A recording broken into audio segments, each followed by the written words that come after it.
নমস্কার এভরিওয়ান, সবাইকে ওয়েলকাম করছি নতুন একটি রেসিপি দেখার জন্য। আশা করি যে যেখান থেকে ভিডিওটি দেখছেন সবাই সুস্থ আছেন এবং ভালো আছেন। আজকে শুকনো চালের গুঁড়ো দিয়ে একটা ডিজাইনার পিঠা রেসিপি নিয়ে আসলাম। পিঠাটা দেখতে কিন্তু ভীষণ সুন্দর, তৈরি করা অনেক সহজ। তাছাড়া এই পিঠাটা দীর্ঘদিন পর্যন্ত সংরক্ষণ করেও খাওয়া যাবে। এবার চলুন মূল রেসিপিতে যাওয়া যাক।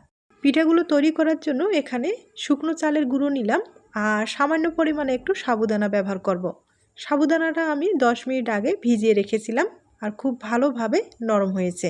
এখন সাবুদানাটাকে ভালোভাবে চেলে নিতে হবে। আর আপনারা চাইলে কিন্তু সাবুদানাটা স্কিপ করতে পারেন, কোনো সমস্যা নেই। তবে সাবুদানাটা দিলে পিঠাটা কিন্তু খেতে ভীষণ টেস্টি হয় আর পিঠাটা অনেকটাই নরম হয়।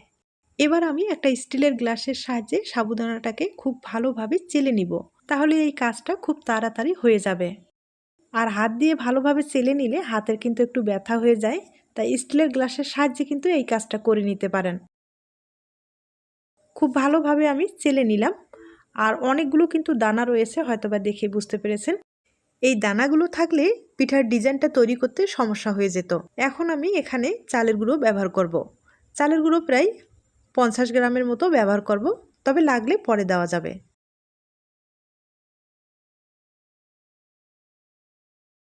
এরপরে স্বাদ মতো লবণ দিয়ে দিতে হবে।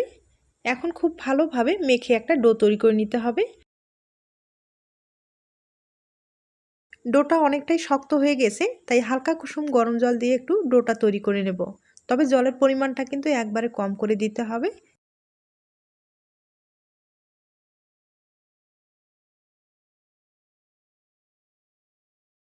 এবার ডোটাকে হাত দিয়ে মেখে খুব ভালোভাবে তৈরি করে নেব। আর এই ডোটা শক্ত হবে না, নরম করে তৈরি করে নিতে হবে। তাহলে ডিজাইনটা তৈরি করতে অনেক সুবিধা হবে। আর আমি ডোটা তৈরি করে নিলাম। অফ ক্যামেরায় কিছুটা ডোয়ে একটু ফুড কালার ব্যবহার করলাম। তবে আপনাদের ক্ষেত্রে যদি ফুড কালারটা পছন্দ হয় দিয়ে দিবেন, অথবা স্কিপ করতে পারেন। এবার পিঠার ডিজাইনটা তৈরি করে দেখিয়ে দিচ্ছি। তার জন্য লাগবে সিরিঞ্জ, আর সিরিঞ্জের সাহায্যে আমি পিঠাগুলো তৈরি করে নেব। তবে আপনারা চাইলে কিন্তু যে কোনো নর্মাল প্লাস্টিকের ব্যাগ দিয়ে এই পিঠাগুলো তৈরি করে নিতে পারেন। অনেকেই একটা প্রশ্ন করে যে সিরিঞ্জ দিয়ে ডোটা বের হতে চায় না, পিঠাগুলো তৈরি করতে সমস্যা হয়ে যায়।